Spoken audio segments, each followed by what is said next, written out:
Good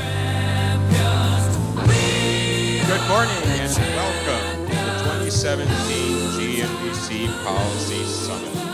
At this time, please welcome the chairperson of the GMDC Board of Directors, Steve Schmidt.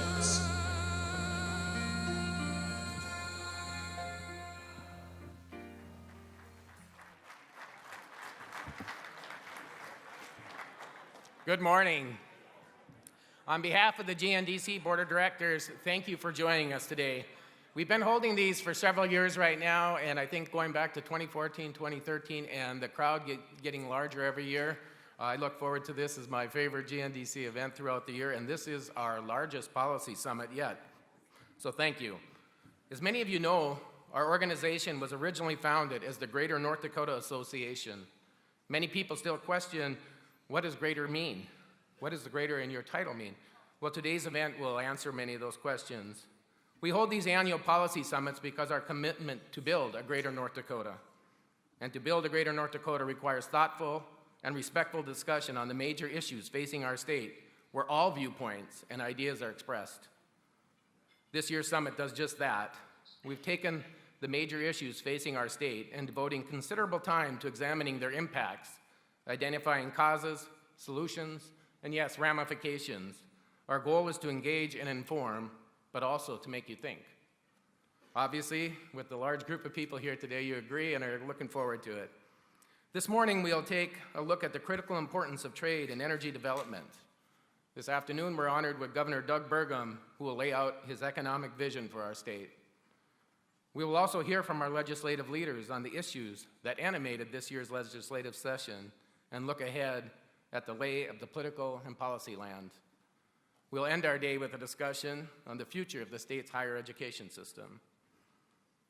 As you heard earlier, our theme for today's summit is We Are the Champions, which recognize champions who build North Dakota every day. Our entrepreneurs, risk takers, innovators, job creators, and business owners. You are the champions who by your work make North Dakota one of the very best states to live and work in. Finally, we could not do all this today without the hard work and dedication of our GNDC team and our own champions, our sponsors, who have generously donated to make this event possible. XTO Energy, Blue Cross and Blue Shield, BNSF Railway, ConocoPhillips, Hess Corporation, KLJ, Nextra Energy Resources, Ottertail Power Company, Sanford Health, AE2S, Altrea, Ide Bailey, Enbridge, Fisher Industries, the Flint Group, MDU Resources Group, Odney, and One Oak. Please join me in thanking our sponsors for today.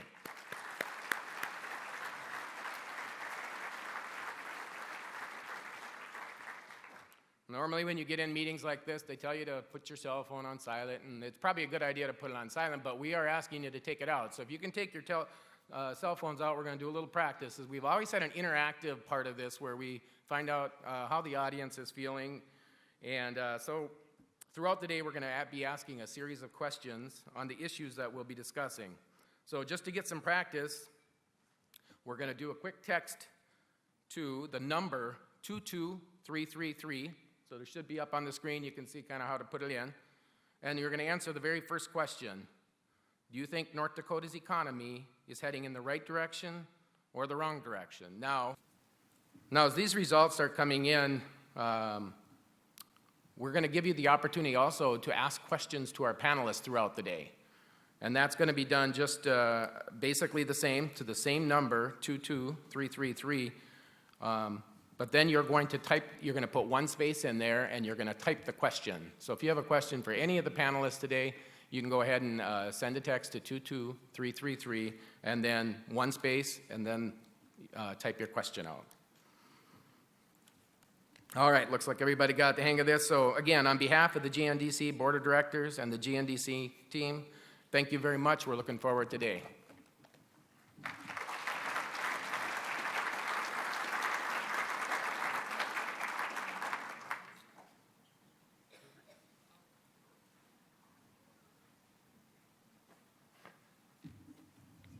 Hello, everyone. I'm Joel Heitkamp. I work at KFGO. It's a radio station. You know, this is a point where you're supposed to tell some kind of funny joke. The only ones I know I can only tell you later, so catch me in the bar, and I will give you one. I want to introduce our panelists. Really what we're going to talk about is trade. And we're going to talk about what's important so much to it when it comes to North Dakota, not forgetting the numbers. We're talking about 90% of the world's population lives outside of the United States, which tells you that if we're going to do business, we got to do business with a lot of people. 111,000 North Dakota jobs, that's 1 in 5, are affected by trade.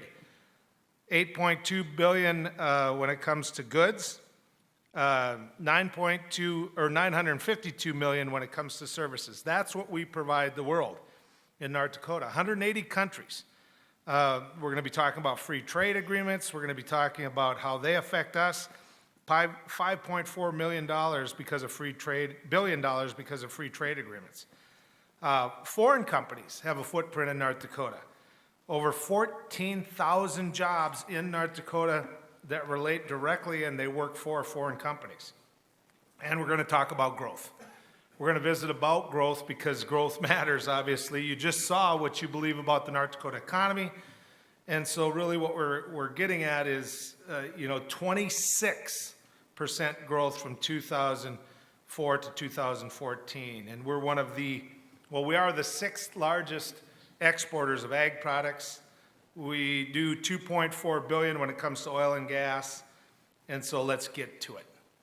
Let's get to it. I get a chance to introduce our panel, Julie Ellingson with the North Dakota Stockmen's Association, Daryl Lies from the North Dakota Farm Bureau, Kayla Pulvermacher from the North Dakota Farmers Union, Dean Gorder, who I think knows more about trade and more about these things than anyone. I got to spend a bunch of hours with Dean once, and it was highly educational. Curtis Shuck from the Universal Exports Unlimited, and Tom Shorma from WCCO Belting. And if you live in my country, you don't know anyone that doesn't work for Tom. You know a little bit of everyone that has a job there. So what I'd like to do, and it's going to be very limited, very limited. It's not going to be something that goes on and on. Let's limit it to a minute.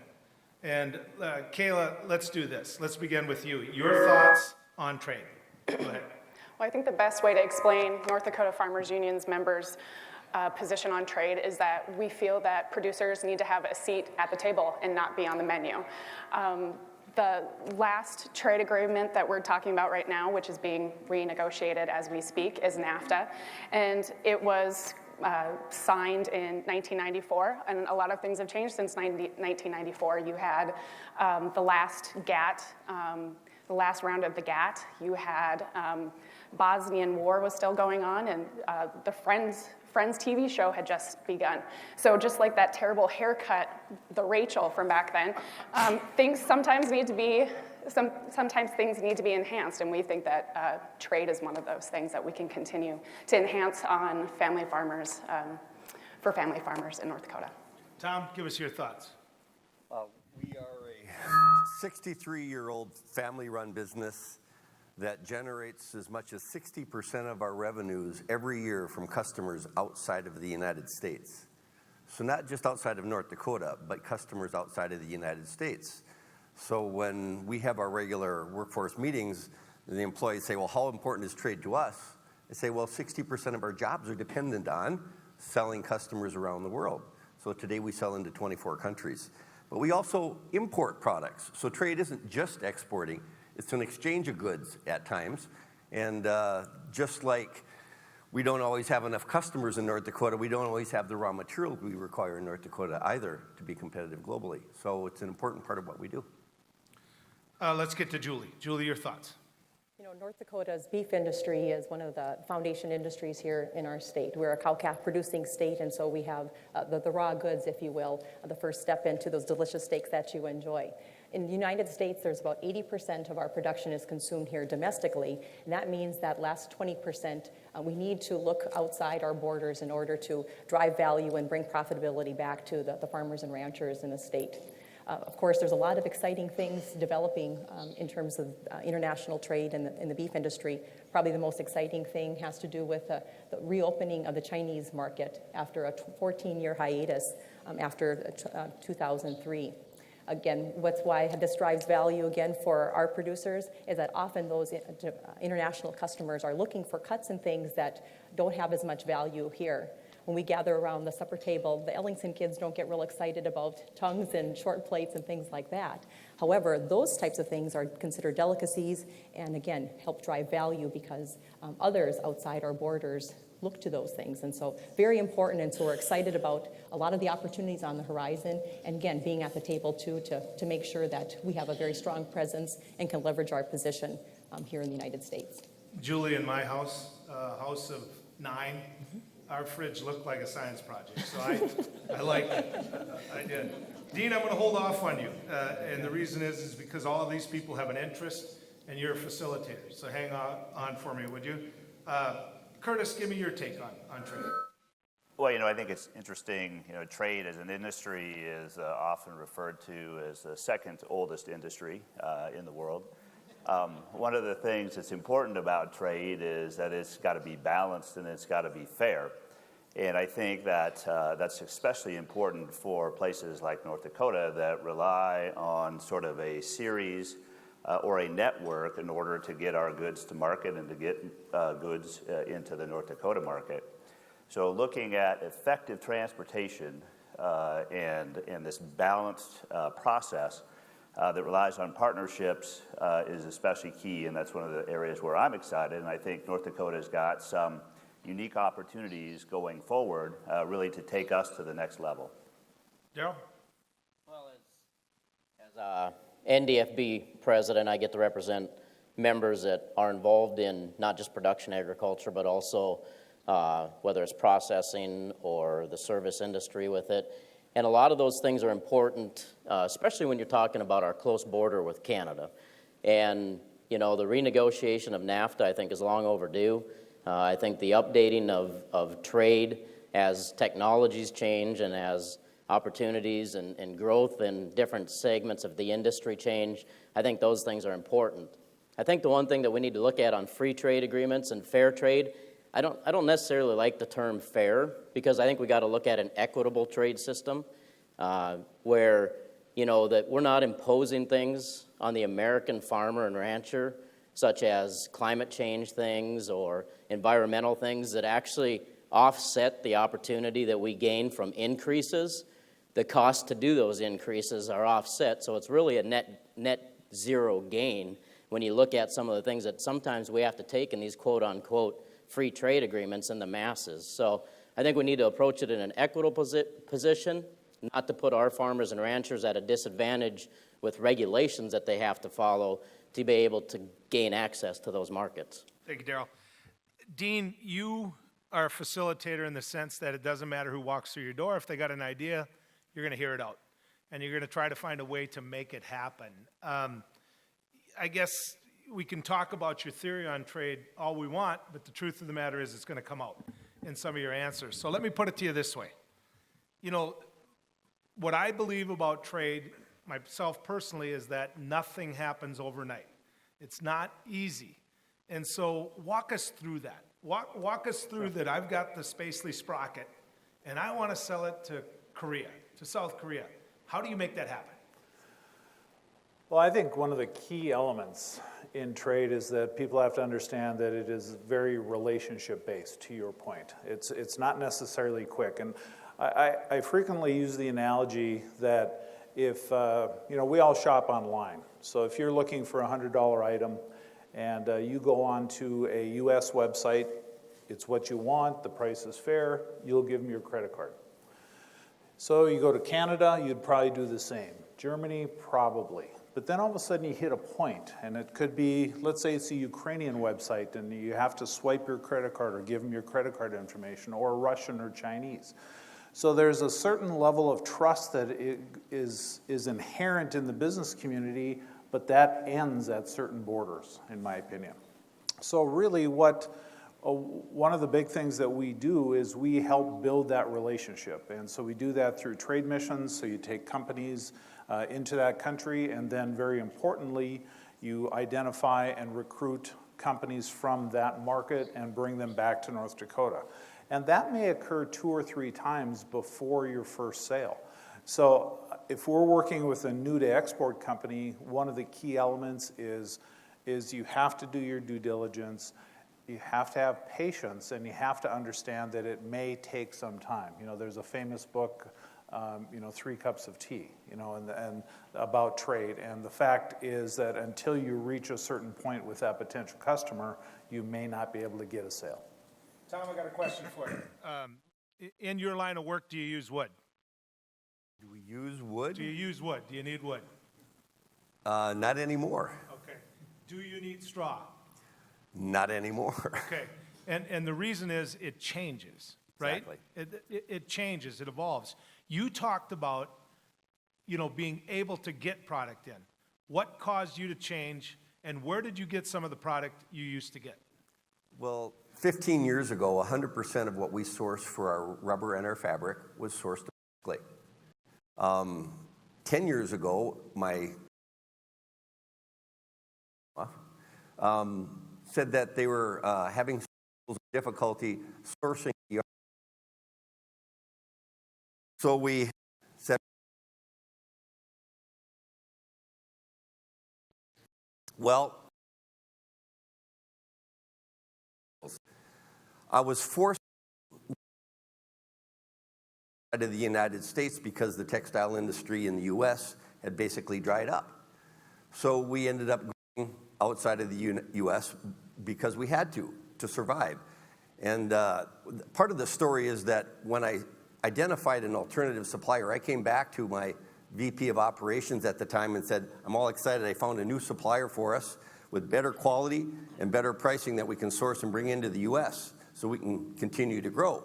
And his reaction to me was surprising. He said, that's too bad. And I said, what do you mean it's too bad? It's a better price and better quality. He said, yeah, but it means those jobs are moving outside of the United States. And I looked at him and said, you don't understand, if we don't do this, our jobs are moving outside of the United States.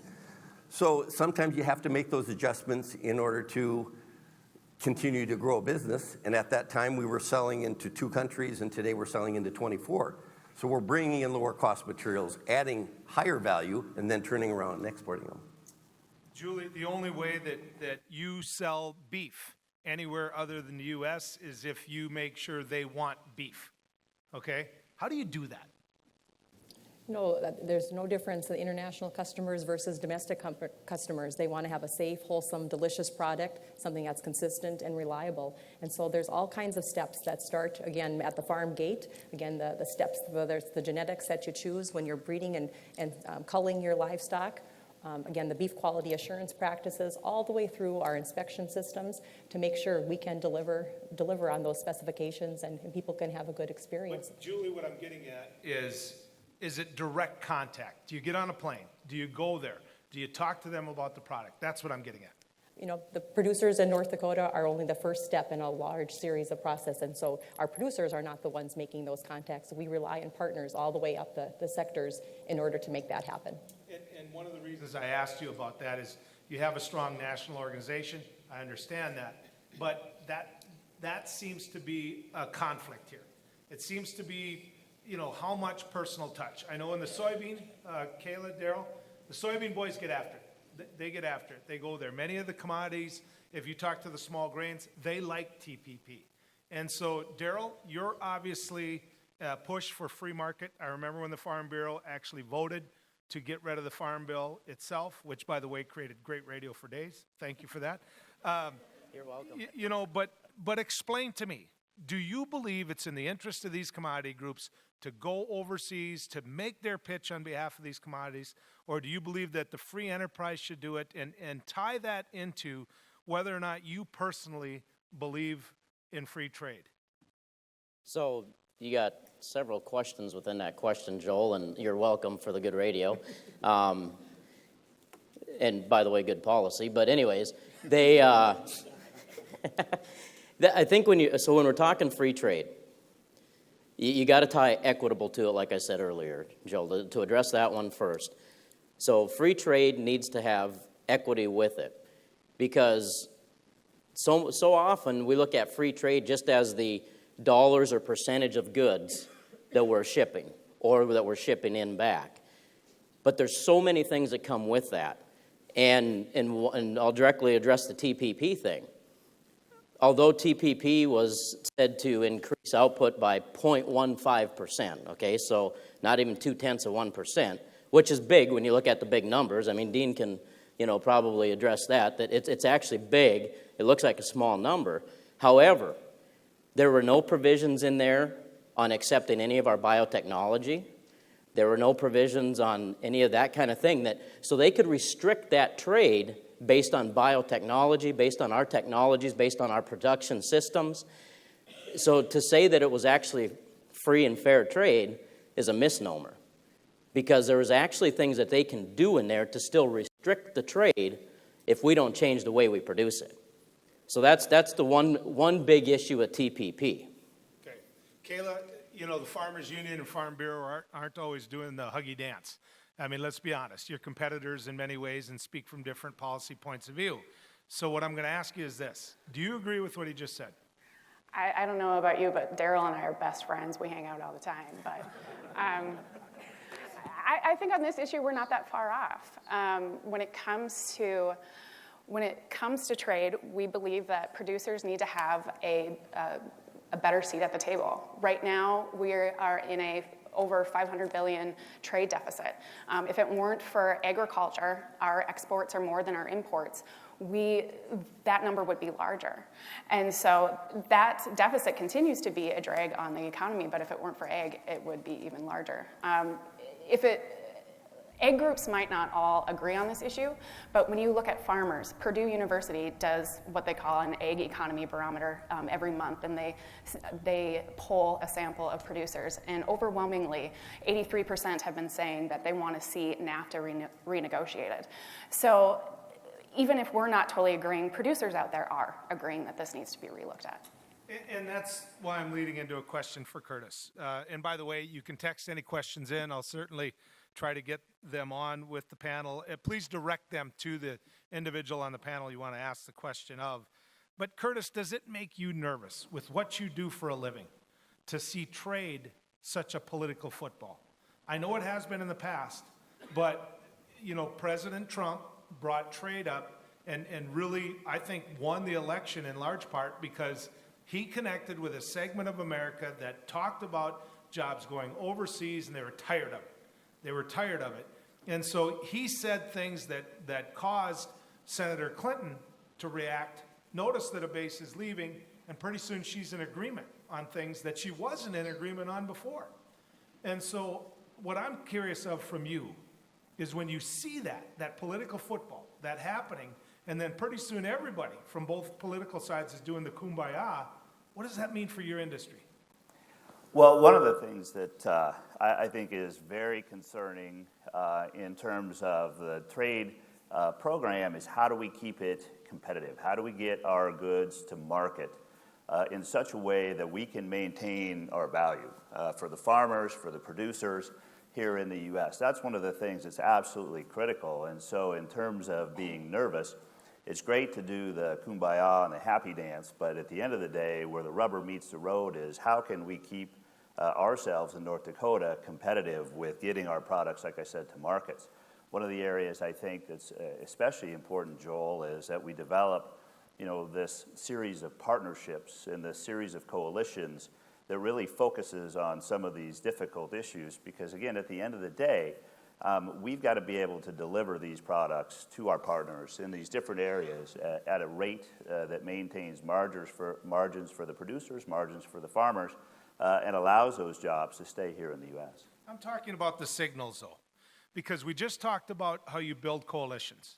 I mean, everybody here talked about how you build coalitions, how you make friends, you bust your butt, you get on a plane, you go over there, and then you try to make this happen. You try to build those markets up, and then as a political football, you find that the tone that is now set by the United States isn't easy for you.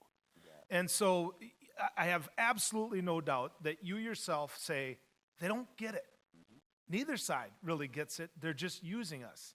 And so what's your reaction to that? You know, I think you're right. It is unsettling. You know, the key there is to maintain those relationships with your trading partners, to be able to talk through that. Because again, as the world spins around us and as the economy gets more global in nature, you know, at the end of the day, it does come back to those relationships and the ability to develop this win-win type of a program. And so, yeah, like I said, at the end of the day, you've got to have a strong relationship with your trading partners to be able to bridge this as the world does what it does around you politically you know, from the economic side of things. So how do you maintain those relationships? And I think it's, you know, it's not just a one and done. Dean mentioned the 3 cups of tea. It's more like 10 or 12. It's an ongoing process. And that's why I'm going back to Dean on this, you know, because you have to make it work with whatever the result is. Do you think North Dakotans' attitude is different than what you're seeing on a national level when it comes to this? Yeah, you know, there's a famous saying that, you know, all politics are local. Well, in many ways, all business is local. So there can be all kinds of verbal barbs flying back and forth between 2 countries. That does not necessarily change the business climate between you and your customer. What is far more concerning to me is when it goes beyond just verbal barbs. And if you look at a map of the world today and you look at the true geopolitics of certain regions, there's countries that we've been to numerous times on trade missions that today we will not go to. And so I'm not as concerned, you know, everybody's posturing all the time on policy and you know, there's statements that come out of every country directed at other countries. But to me, the greater concern is when it, you know, it goes beyond that and it gets to a point where there's actually, you know, physical conflict where you're not comfortable being in that country anymore. To me, that's a bigger issue. Daryl, do you remember sell corn? A few of them do, yeah. A couple of them do, Yeah. right? Does it make you nervous at all when President Trump says, let's build a wall, and Mexico says we can buy our corn elsewhere? You know, I think one thing we've got to look at, Joel, is they're predicting by 2050 the world population being at a point where it's going to take as much food as we produce now, again as much then. And so when we look at, you know, a lot of hand-wringing over some short-term things in agriculture probably isn't as realistic and as good for long-term, because long-term is if the population grows, and it's a fact, the amount of land that we have for production is shrinking. We have the best quality products in the world. They're going to need our products. So the short-term hand-wringing sometimes negates the long-term gain that's going to naturally happen without selling us out in a trade agreement right now. And that's where, once again, that equitable position of, you know, Mexico, they're going to buy their corn a lot of different places. Here's the real issue. If Brazil ever gets their infrastructure to the point of ease of movement, there's going to be a lot of corn sold from Brazil to other countries because it's going to be readily available. It's going to be on demand, just as our system is now. We can have corn to the port in a few days and on a ship and gone. They don't have that yet. So the real concern is we're watching these other countries of where their infrastructure is and what the competitiveness is going to be competing with those countries when their infrastructure gets up to date. But to me, you can't have it both ways in this sense. You sit there and you say, okay, if they build their infrastructure up, are they going to focus on infrastructure if they know they've got a potential new market for their product? If we've ticked them off and they start sending a signal that, you know what, we want to buy somewhere else because this is their attitude on us. I mean, it's no different than Chevy. If Chevy tells all their customers out there, we don't want to do business with you, or we don't like you, they're going to buy from Ford or Dodge. You know, so I guess my point is this. Can you really undo, in many ways, what people have built a foundation to do for generations? So the direct response of, okay, so there's a lot of posturing going on by all countries on this deal when it comes to trade. But the genesis was us, agreed? Oh, yeah, no, the genesis was us. But So I want to get back to Julie's point she made on beef with China. I firmly believe, and have had some trade analysis tell me directly, Joel, that China accepting after 14-year moratorium on U.S. beef was a preemptive thing on their part to not face some things or have better negotiating position with President Trump. So after 14 years of a moratorium, we picked up a beef customer because they're going, no, we want to be on the good side. We want to be on the negotiating side. So you've got some negatives. I'm not going to say it's not a negative by Mexico saying, we're going to buy our corn elsewhere. No, that is a negative. I'm not going to deny that. But you've got other countries that are saying, we want to get on the good side of this. We want to start, showing our, good intentions and goodwill. And so for the first time in 14 years, that their people were clamoring for anyways, they're going to have the highest quality beef in the world again. And that was a preemptive deal by their part to get on the good side of this administration's trade people and the trade discussions. Julie, do you believe that? Well, certainly they have other areas that they're going to focus on and want to do business. Again, moving back, there's one step moving into that direction. Again, that's something that was a painstaking process in order to regain. China, again, have been discussing different trade agreements with other countries all around the world. And that was one of the concerns as we talked about TPP or other processes too, was that do we want to be the leader in world trade, or do we want to follow, again, by China or other competitors?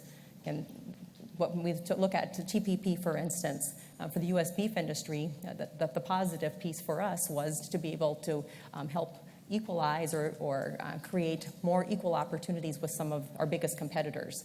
That would have brought down the tariff on our product from 38.5% to 9%, which isn't awesome. We'd like to see that to be zero, like it is with some of our other agreements and other partners.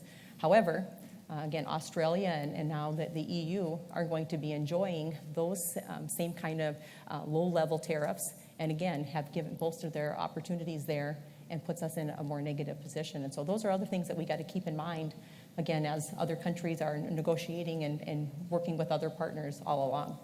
If we're able to, I hope instead of me looking up here at the panelists, I hope we can get the questions up there. I guess I'm going to go back to Curtis on this. Has President Trump been good for your industry?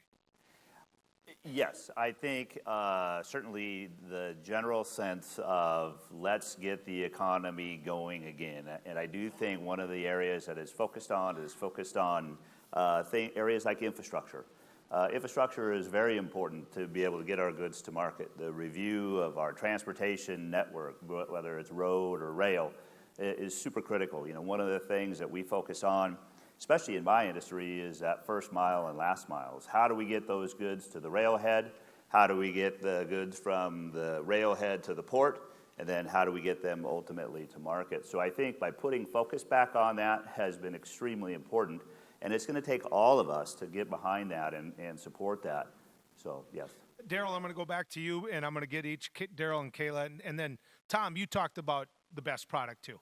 How keeping those jobs here. So, Daryl, this question comes in by text. Do we really have the best product? What about the GMO concerns, Syngenta suit, et cetera? Daryl? By hands down, we've got the best ag products in the world. One of the reasons is our technology.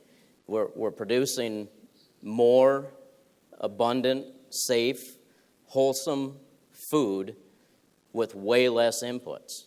And to think anything other really is, not fair to the American farmer and rancher. We have the best products out there.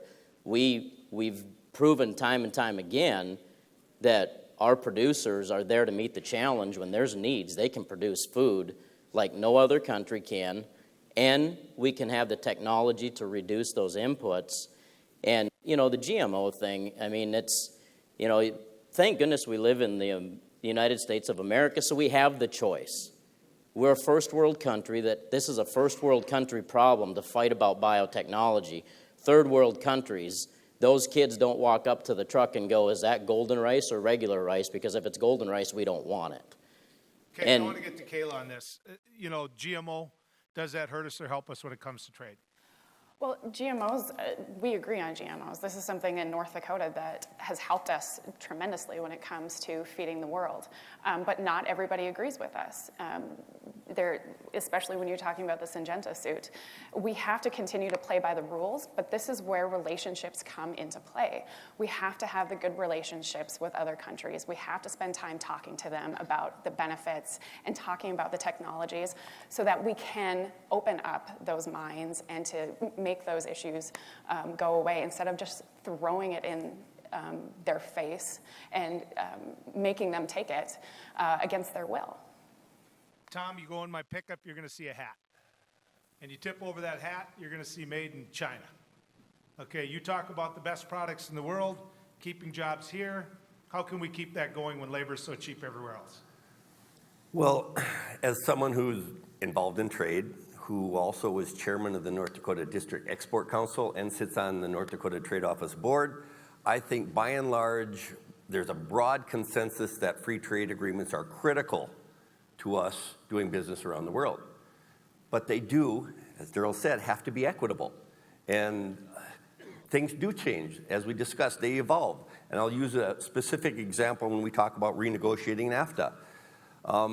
When we started importing from China, this fabric, it was a brand new factory, state of the art, and it's fabric that we could not source domestically. So when we started importing it, despite the fact that we couldn't source it domestically, we had to pay a 13.6% duty before we touched that fabric. 13.6%. But guess what? With NAFTA, after we pay that duty, if we re-export that fabric in a finished product, we get that duty back. That's a great deal. That's a good thing, right, NAFTA? Except if I sell my customers in the United States, or if I sell people in Canada or Mexico, I don't get that duty back. So in effect, what NAFTA has done is imposed an inverted tariff.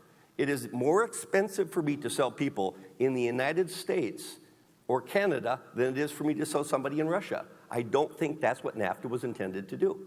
Julie, how many times have you been out of the country, including Canada or Mexico, when it relates to work? Oh, a handful to Canada. Okay, making that argument. Kayla, same question. Me? Yep. How many times have you or a representative of the Farmers Union been abroad representing the interest of farmers? Quite a bit. Okay, that's a foolish question for you. Darrell, how many times have you been out of the country? Me, I've been to Canada quite a bit. I haven't been anywhere else. Representing farmers? Representing farmers. Okay. Want to get to, and we'll take these in a raise your hand kind of thing, the barriers to trade, what you do to overcome them. I'm hoping that an individual that works in the trade office raises his hand on that. What do you think? Sure. I'll give you one example that has been for a while. You mentioned the soybean producers in North Dakota. There's a group of growers and processors that have got into the business of non-GMO identity preserved product. So they did a product differentiation to address the trade barrier of GMO. So that's one example. As they started marketing that, they get to countries, for instance, Korea, South Korea, that has a free trade agreement with the US. So again, you think, okay, we've got a free trade agreement. We now have a product they want to buy. Everything should be good. But once you get to Korea, then you realize that, in that free trade agreement, there are quotas, so only X amount of metric tons can come from the US. So even though you're meeting all these steps, you still continue to run into those barriers. So in that case, if you had planned on marketing X amount to Korea, you might only be able to get 50% of X in that country, and then it's incumbent upon you to find that next market to get rid of that other product. So you get them, you go over them, you go around them, or you go through them. That's really the only options you have. Or in some cases, you back away and you look for a market that is more low-hanging fruit and less effort to penetrate. Kurt, you've just been elected king. You don't have to go through Congress, you don't have to go through anything, you just get to do it. What do you do to expand trade? What policy would you put in place? What would you do? Well, certainly that's a great ordination. I appreciate that, Joel, and we'll just all remember that for the next 20 minutes here if we could. So, no, one of the things I think that's going to be key in moving this program forward and taking the U.S. to the next level is how do we become the easiest system to do business with? Because, some of the issues that you mentioned, Dean, I'm sure that that's inverted on some of our trading partners, right? So how is it that we can take what the U.S. does and really lead the world in some of these reviews of these agreements, which I agree is a great thing. Things change. I think there's a great opportunity now to make it, good for all. I appreciated the press this morning on the Trump administration sitting down at the table with closed-door sessions yesterday, starting the process, kicking the process off. I think North Dakota's position of let's, no harm, right? Let's really look at it being good for all. So how can we lead that process?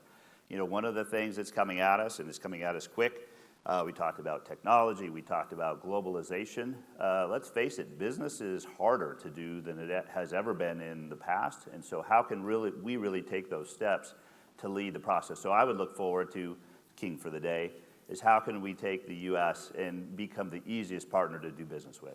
Tom, somebody wants to know, can you share your thoughts on your exports? Are you expecting it will rise from 60% in the future? And what's North Dakota doing to help you? Well, when I talk to whether it's students in international business classes or businesses looking to export, I always open up the conversation by saying it's actually easier today to find a new customer in Argentina than it is in Arkansas. And they say, how can that be? Well, there is so much support for businesses looking to export, North Dakota-based, between the North Dakota Trade Office, U.S. Commercial Service, and the District Export Council to help people that want to export. So if you want to export, you just have to make the decision to get informed as to where to go. And usually we recommend start where it's easy. Start where they want to do business with us. You don't have to start with the difficult ones that are putting up barriers to entry. Start with the easy ones, and there's a lot of them. Kayla, do you or are you nervous about China acquiring North Dakota ag companies? Syngenta was raised as a point of concern here. I knew you were going to ask me this one, which is fun because my ex-husband works for Syngenta, so I have to be careful on this one. Note the word ex. Yeah, true. I think anytime that you have such extreme vertical integration, the one person that is going to lose the most is the family farmer. And so, yeah, it's absolutely something that we worry about, and we want to make sure that there's safeguards in there to make sure that we're protecting that family farmer. Okay, Daryl, do you raise corn? I do not. You do not? How many people on the Farm Bureau board, and maybe you don't know this answer, have signed up for the lawsuit against Syngenta? I don't think any of them have. Okay, so they're not a believer in the Syngenta lawsuit? No. Okay, so what I'm getting to there is that when you look at a lawsuit against Syngenta, settled in Kansas in some of the ways, they're already receiving dollars. How does that hurt or help or affect trade? So, there's a lot of speculation over that whole Syngenta thing that China actually reneged on an agreement to buy corn, saying they were going to have the policy. And so, I mean, so now we got farmers questioning, so was that a ploy to set up a weakness within Syngenta to make it easier for ChemChina to come in and acquire this company? So there's things that got to be looked at there. The fact that, I don't know that Syngenta's fully responsible. The farmer accepted the technology, wanted the technology. Syngenta actually was trying to put off farmers from taking this technology, but the demand from farmers for that technology kind of put them in a position to release it with the word, not in writing, with the word of the Chinese that they were going to accept that technology. So was Syngenta fully responsible? I don't think so, and I think that's why the members on our board that grow corn didn't join in that lawsuit. Well, you know what happened in Kansas, and I think everyone does. Dean, somebody wants to know what we could do to help the North Dakota Trade Office, its establishment a while back. These are policymakers in many cases there. You've got leaders from both sides of the aisle. What can they do to make your job easier, your job better, and your job more successful? One of the key elements is in order for us to be effective, we have to really develop not only partnerships around the world, but within the state. So we spend a lot of time, for instance, with the economic development community, groups like that. So we, as a company grows, and a company gets to a point and they, in their mind, think that they want to start exporting, we want to make sure that they know who we are and how to get a hold of us. So that would, we spent quite a bit of time in the legislature last session just talking to legislators, so helping them understand, and then various business groups within the state. The stronger we can build that network within the state, the more effective we can be in finding and helping the companies in the state. How many legislators do you think really, truly understand what you're doing? A handful. Yeah. Yeah. And I was one of them. and I want to be clear about that. Yeah. That's why I drove over, and that's why I was glad that you reached out.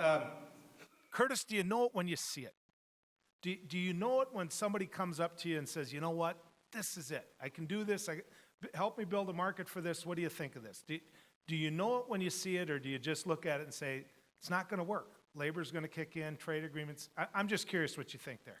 Well, that's an interesting question. I always tend or get accused of having only rose-colored glasses. And so many times when an opportunity presents itself, I get passionate around helping our customers get their goods to market or develop these new trade lanes or trade relationships.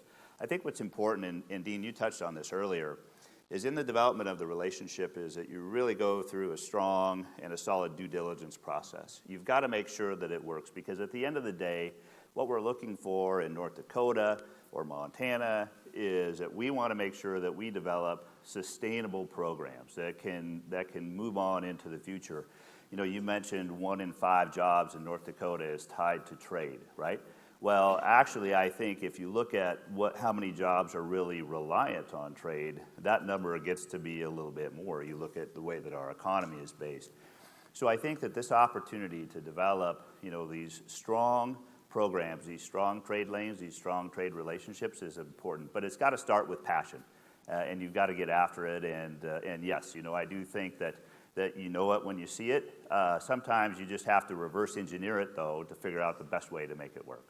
Let's talk about industry versus government. One-word answer, Kayla.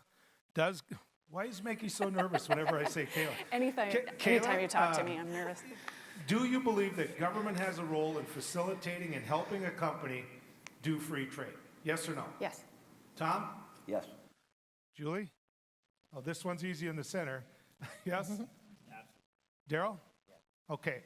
So let's go backwards the other way. Do you believe that organizations like the Chamber and other organizations are playing a positive role in that? Daryl? I think there's a lot of organizations playing a positive role. I don't know exactly what the Chambers is, but... Okay. I think it's a critical role. Okay. Kurt? Sorry. Dean? Yeah, the Chamber is very involved. There's American Chambers of Commerce in virtually every developed and emerging market, and we frequently interact with them, and they're a great source of local knowledge. Go ahead, Julie. Yes, absolutely. It takes a village, and there's all kinds of different stakeholders from the government level to private organizations and private businesses that make it happen. Tom, you and I have been panels before, so what's your thoughts? Yeah, I agree. Are they your go-to? I mean, are they one of the first places you go to on this? It depends on the issue or the challenge that we're dealing with. If it's an international trade issue, usually we would go to the North Dakota Trade Office or we'd go to the U.S. Commercial Service. They both have roles. The GNDC has a role as well. Okay, Kayla? We work with anyone that has the same goals in trade that we do, and we've worked with all of these groups. Okay, I want to talk about, if I can, some of the questions we're getting at, the impact of what's being discussed with some of the border security, I mean, it's there. It's real. We're talking about building walls. We're talking about not letting workers in. It takes workers. Who's ever stayed in a hotel, right? I mean, I'm sorry, but I see a lot of people that are first-time Americans in hotels cleaning the very room I stayed in. and a lot of people that don't want to work in hotels or the healthcare industry. And so what I'm curious about is who you think is going to do the job, how important they are in the workforce. And Dean, I want to go with you on that because it's got to be one of your sales pitches when it comes to trade. I mean, this could be an hour-long discussion in itself. So, Don't make it. okay. So if you follow the news at the highest levels of the tech sector, they believe that all these jobs will be accomplished by people or by things other than humans. And I mean, and that is a very real situation. The country of Switzerland just in the last 6 months introduced a bill to pay everybody in Switzerland a living wage because as this artificial intelligence comes to fruition, they're concerned that a lot of people will be out of work, so they want to set them up. It did fail, but it's that concept's out there. If you take that away and you just look at general production, in my view, what'll happen is that there are jobs, and Tom has talked a little bit about this. There's jobs, there's industries, there are what we would consider low-paying jobs that are menial, dirty, whatever it might be. A lot of those have left the U.S. I don't envision very many of those ever coming back. There was a question that was up here just a bit ago about low-wage jobs. Should that be part of a free trade agreement? My opinion is no. If you look at competition, if they can produce a hat, to your point, cheaper than we can, then they're going to get that business. But the skilled labor that companies like Tom needs, if that cannot be generated in the U.S., if there's not enough workers in the U.S. to fill those jobs, then certainly the H-1B and the other programs and the L visa program that allow higher skilled people to come or invest in the U.S., I think are of great value. Kurt, this relates back to the question on should trade be used to address human rights violations. Let's talk about that specifically. We just mentioned China, right? I don't think China has a great record when it comes to human rights. Agreed? That's an opinion, for sure. Well, I know it's an opinion. It was mine. Yeah. I guess what I'm getting at is we won't do business with Cuba under this administration. We had broke down some barriers, and we're about to do business with Cuba. So are we hypocrites? Are we, it's close to the border. There's a large voting percentage, not large, but effective voting percentage in southern Florida that votes one way or the other way. When it comes to all these human rights, the politics of it all, your thoughts on whether or not trade should be used for that? I think that certainly trade as the genesis to legislate human rights is going to be a difficult sell, especially at the highest level. I mean, let's take it back, Joel, to the individual trading partners. And there again, it's back to that due diligence process. Are these the people who I really want to do business with? And if we kind of boil it down to that process at the individual level, and we select the partners who we want to do business with. I've traveled to China extensively. I'll tell you that I felt that my time in China was probably one of the most memorable experiences that I had in my international travels. These folks were going to work every day. They were doing whatever their particular job was. I didn't see what I would have expressed or could express as human rights violations. I saw people who were happy in enjoying what they were doing and glad to be part of it, welcoming to the Americans. Okay, let's use Saudi Arabia as an example, since we're going to disagree on China. Okay. We're going to talk about men, women. In Saudi Arabia, where we imported for years a lot of our oil, there's absolutely no question. Can you agree that women in Saudi Arabia are considered less than men? Yeah, absolutely. Should we be using our powers on trade to try to change their thoughts on that? That's, I think, what the question is getting at. Yeah, I think that's I think it's a slippery slope to use that to try to influence culture, right? I mean, at the end of the day, that's a culture that's thousands and thousands of years old. I think we might be better served to find a better partner to do business with. So why not Cuba? Cuba? I think, again, Cuba is an interesting market that we're really starting to get back into. Again, let's look at ways to influence that market or that culture a little bit more positively as opposed to legislatively. So, Daryl, I'm going to put this to you. should we be backing off on what the previous administration did to Cuba under the current administration?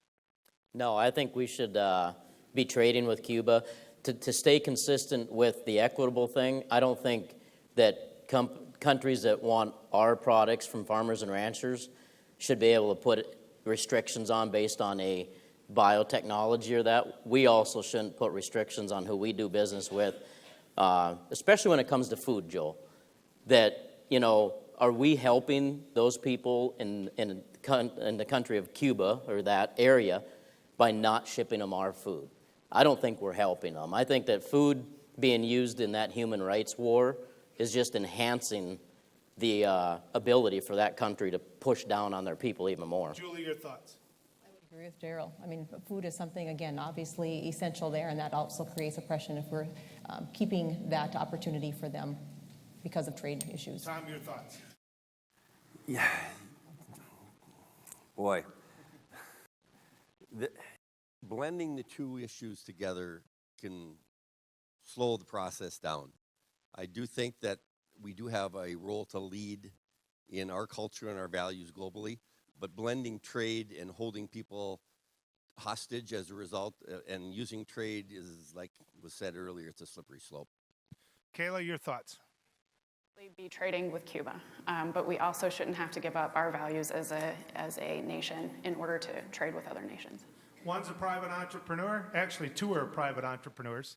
3 of you work for organizations. So I'm going to ask the ones that work for organizations, going on that same thread, that same question. What are your organizations doing then under the current administration? What stance have you taken to get word to the current administration that we should be doing business in Cuba? Kayla? National Farmers Union is our mothership, and so we've worked closely with National Farmers Union to work with the administration to change the attitude towards Cuba. Julie?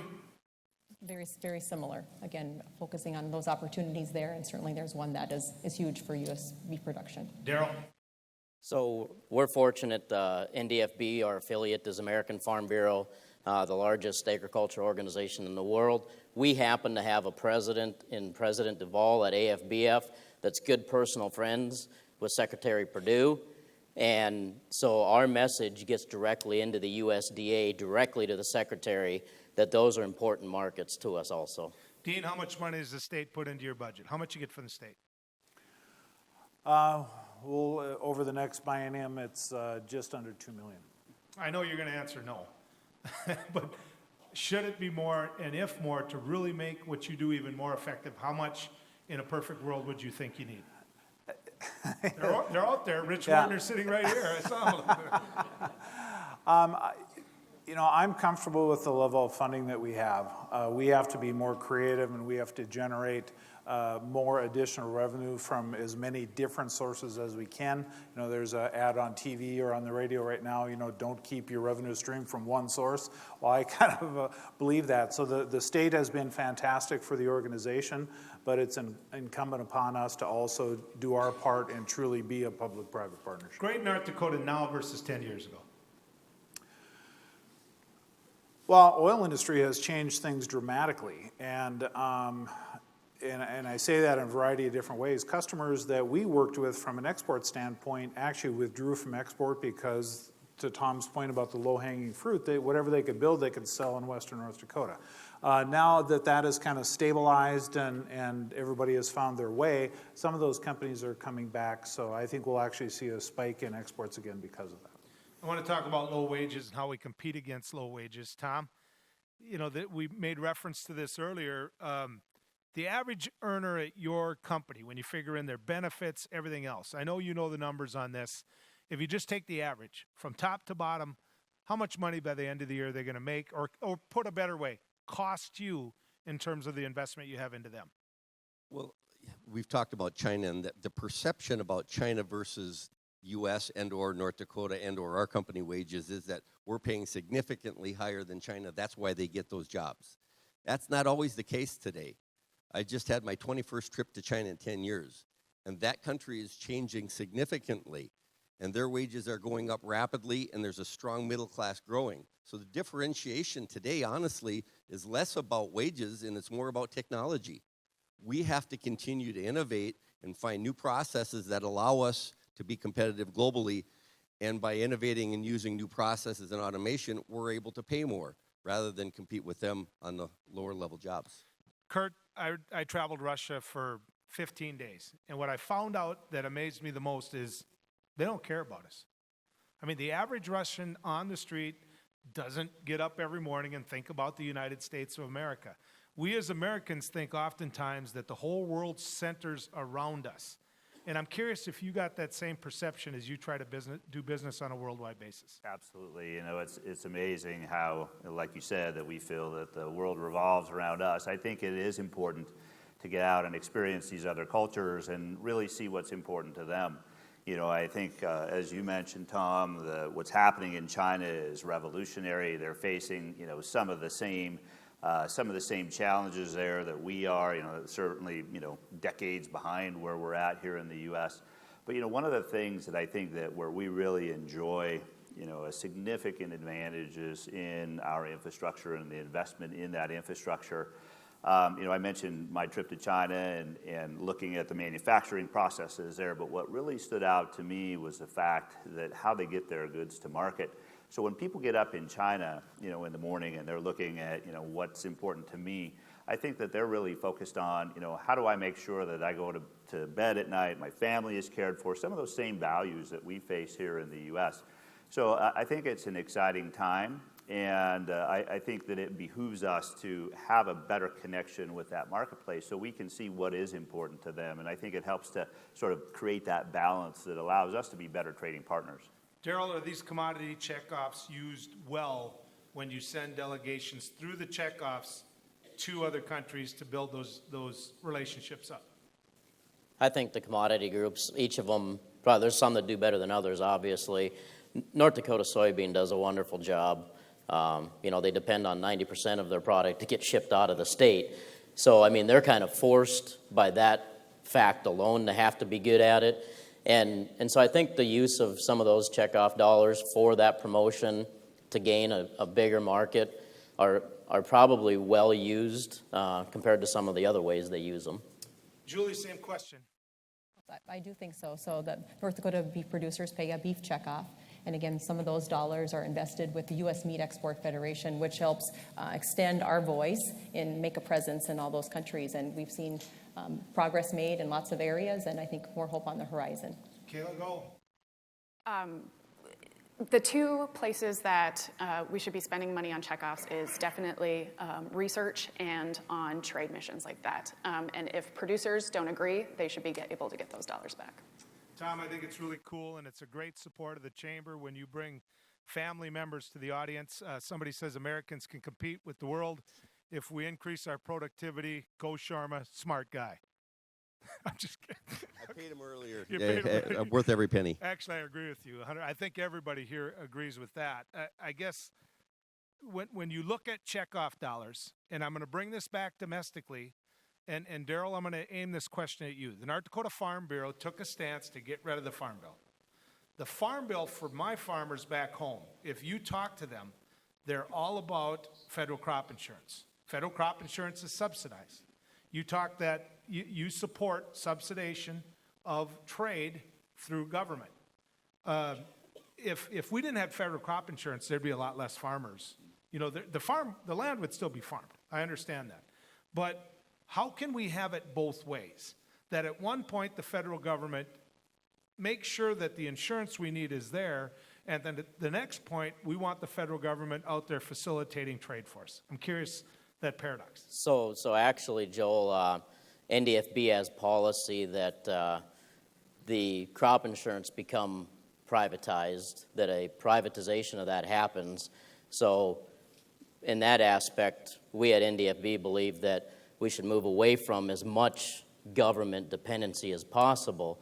When it comes to trade, you have so many overriding factors that a private business has a hard time doing. You got phytosanitary things, you've got inspection, other inspection issues, you've got quotas like we talked about that got to be met. All those have to be managed under one roof, so to speak, to make sure all those things are being applied the way that they're intended to. So you're kind of asking an apples and an oranges thing, but About government involvement. to the point though, but the government involvement when it comes to dealing with other countries is a different deal than our government giving money or subsidies direct to people in our country. Kayla, I want to ask you the same question, because for the audience out there, if they were listening to my radio show and you said that, you know what, government should be involved in trade, the deans of the world should be able to do what they need to do, we should invest in that, and then at the same point, your growers say, you know what, government, stay out of my business. We don't want you around. How do you make that? How do you make that jump? We don't. North Dakota farmers overwhelmingly favor having a farm bill, and they overwhelmingly favor having crop insurance. And so if we want to continue to have cheap food in the United States, those are things that we have to have. Okay, let's get to the overall philosophy when it comes to just the countries themselves. You know, and Dean, I'm intending this for you.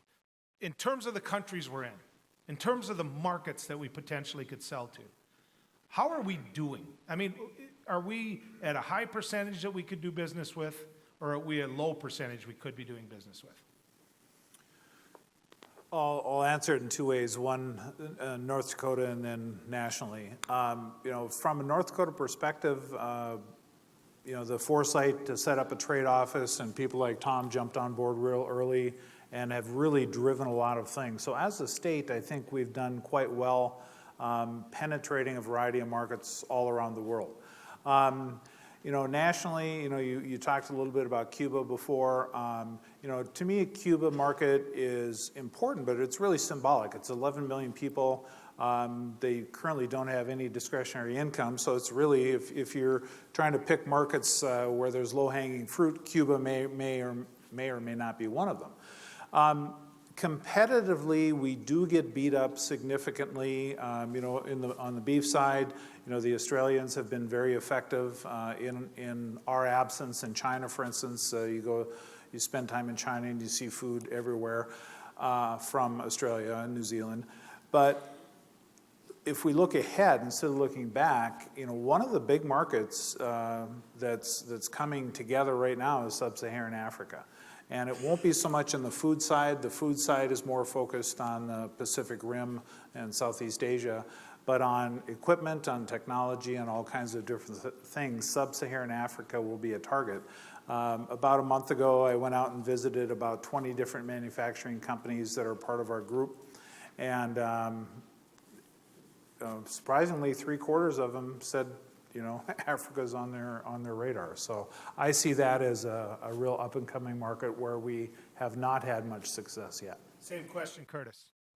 I think that in terms of areas of improvement, is that? Yeah, what I'm getting at is you look at it from a business standpoint and you say, damn, I need to get on a plane and get there. I need to lay a foundation that someday is going to work for me. Because it takes time.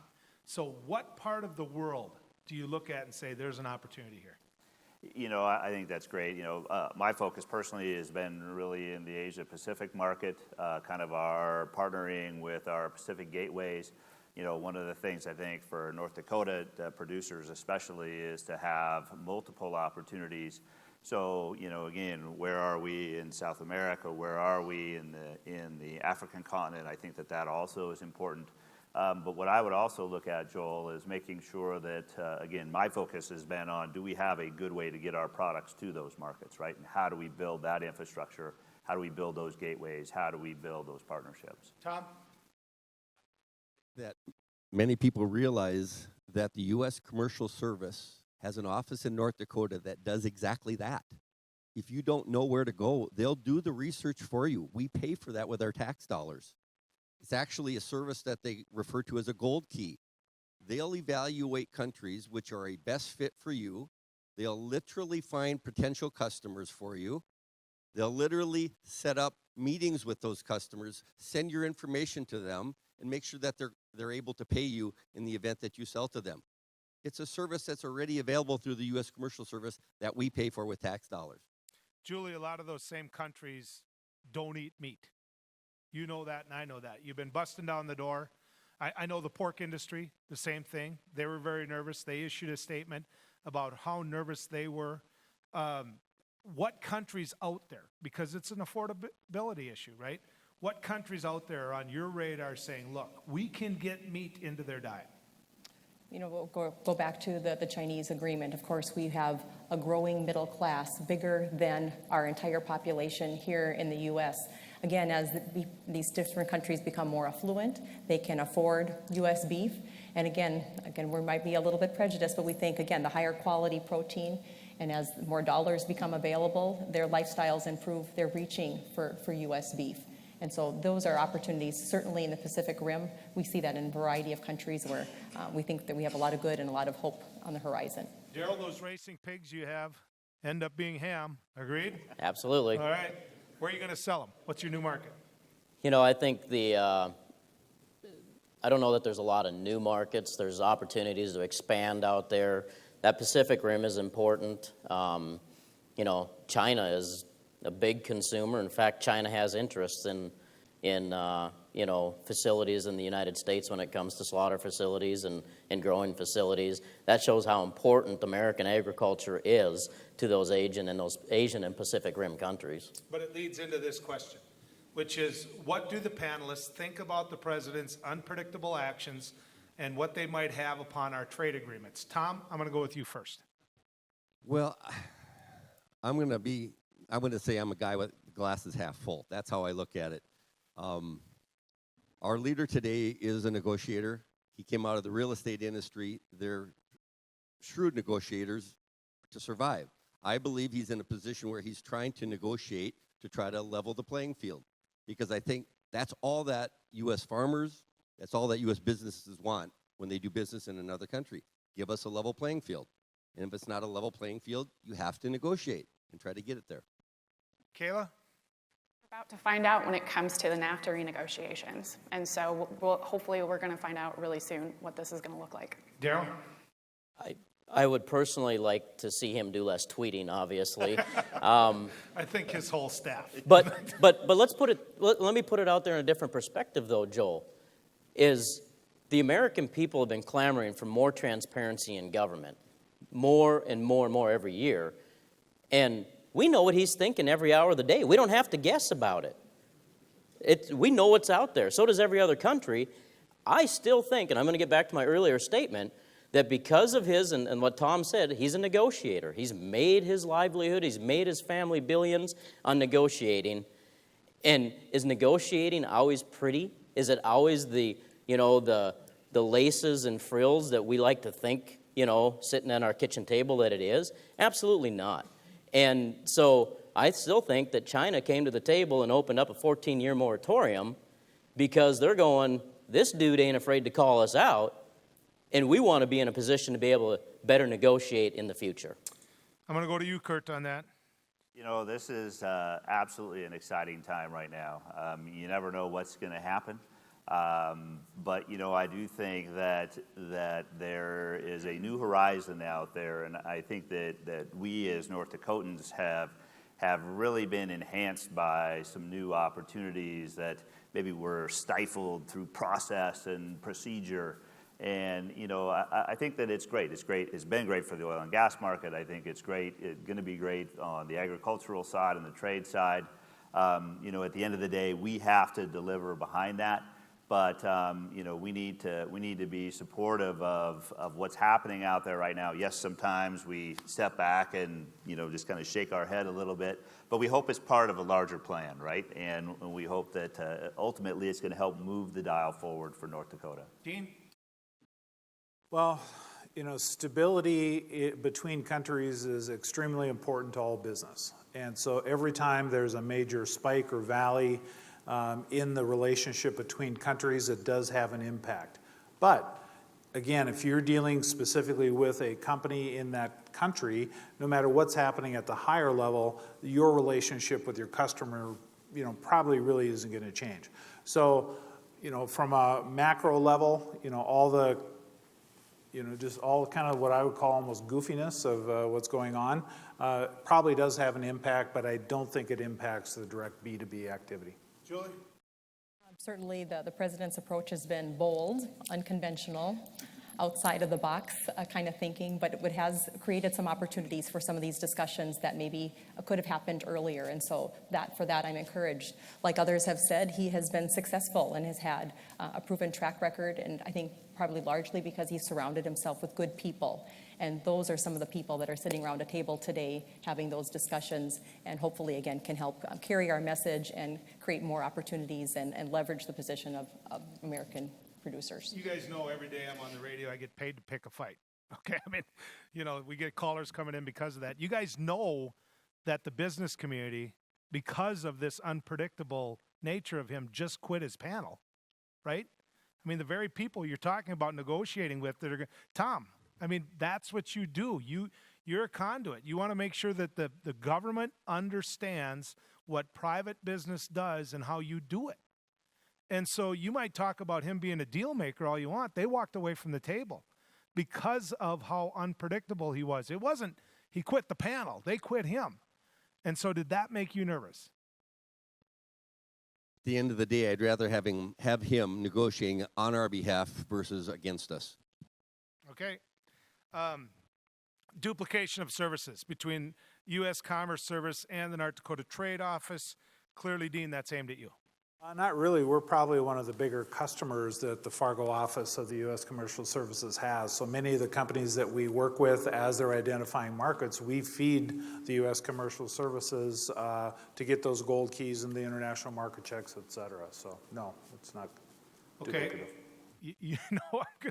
I'm going to go to you on this, Kurt. What's your thoughts in terms of how many different government sources you go to make it happen? One of the things that I like about the way that our system is set up is that I don't see it as duplication of effort. I see it as partnership and leveraging different strengths and really kind of working around potential weaknesses. So, let's look at it as a team approach, right?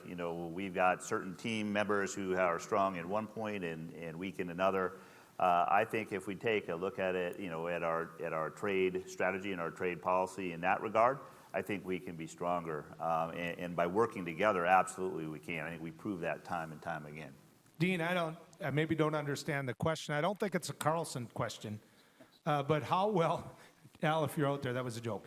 How will AI or AL affect trade? And maybe I'm missing this. What are they getting at there? Well, I mentioned earlier about artificial intelligence and all the different things that are happening.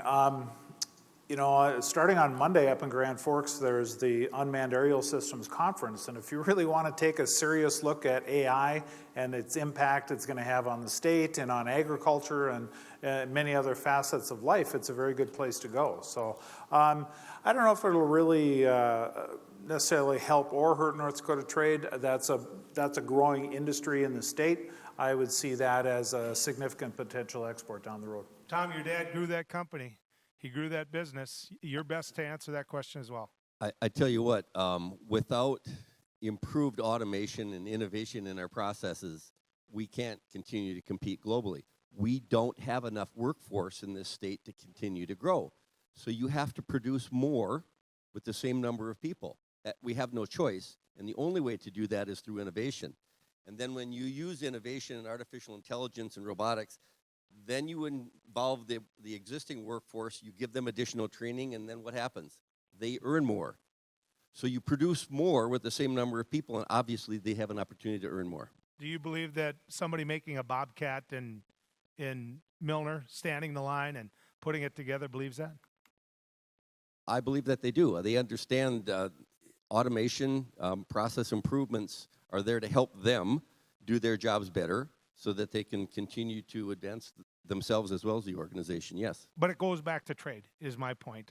And Curtis, I want to go to you on this, because one of the big bases of support for the current administration, and where I think he was brilliant in his politics, was connecting with people saying, you know what, we're not taking steel anymore from China. Mm-hmm. We're gonna have our own steel here. Those workers ate it up like candy. And I would have too, if I were one of them. Same thing with other industries where we're backing away from what we did. If you're in the power industry and you had an investment in coal, now all of a sudden these coal miners are out of work. What I'm getting at is the connection with workers themselves. And talk to me about that, because it goes into the trade issue. It certainly does, and at the end of the day, I think everybody gets the fact that we've got to be competitive. You know, for 20 years, I enjoyed working in the West Coast port industry, dealing with certain organizations such as the ILWU. And it is important that we understand, that everybody understands that, again, we're part of this larger system, and we've got to do our parts in order for this thing to work. You know, I think that connecting with workers on the ground is especially important, being able to help them see the bigger picture into the future. Again, sometimes the initiatives that we're working on are not just about the here and now, but it's really about what's coming into the future. The last 30 months I was in Williston with a company there in the oil and gas industry, and you know, workforce was one of our largest issues up there, continuing issue. Again, you know, we talked earlier about the wall. You know, the one thing I would say is I hope the wall's got gates, because we've got to get workforce back and forth at the end of the day. But I think our workforce is engaged, and they understand the fact that we as Americans and we as a country, in order to be effective on a global stage, we've got to stay competitive. Dean, there's a great question here. You know, we've been talking so much about country-to-country competition. The individual wants to know about other states and how that affects. What you're working on behalf of North Dakota. Mm-hmm. How do you beat other states, and what do you see as competition as a whole? That's very industry specific. So if you look at the commodities and a lot of things that we've talked about, most of the international marketing for a lot of the, you know, the number 2 corn, so to speak, or the number 2 soybeans is all done at the national level between the various groups. So I don't think there is a whole lot. Where you do see competition is in things like agricultural machinery that, you know, there's several companies in North Dakota that export a lot of that. You know, there's a pocket down in Illinois, there's a pocket in Nebraska. So you do see competition in that front, but it's you know, usually when we're at a trade show in a country, we're not really competing with another state, we're competing with the other countries that are there. Have they made an investment, you know, like we have in you? There's very few states have a setup like North Dakota. Most of them are you know, state agencies that, and they do a lot of work. You know, Minnesota, we brought in, jointly brought in a group from Ukraine back in June, and it worked just fine. So there's nobody, we're a bit unique, but yet the other states have similar functions. This is a great point, and I'm sorry, but I haven't brought a lot of the points up, because what I've tried to focus on is getting as many questions to these individuals as a panel as I could. But trade and competition is good for U.S. companies. We all remember poorly built U.S. cars. When the Japanese imported superior products, we'd up our game. Everybody agree? Just a head nod? Okay, I think that's hard not to agree with. Going back to my trip to Russia, I didn't see a pickup, you know, which I found disgusting. All right, I always save a little bit of time when I run these panels for last words from you.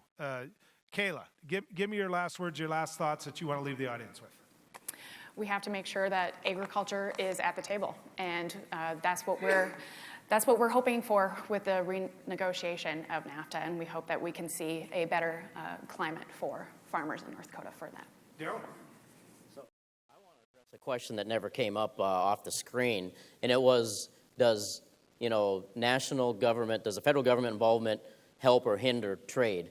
And I think that sword cuts both ways once in a while, and a perfect example of that was when we had the BSE issue back in 2003 that exited China from mad cow, for those of you the common name out there.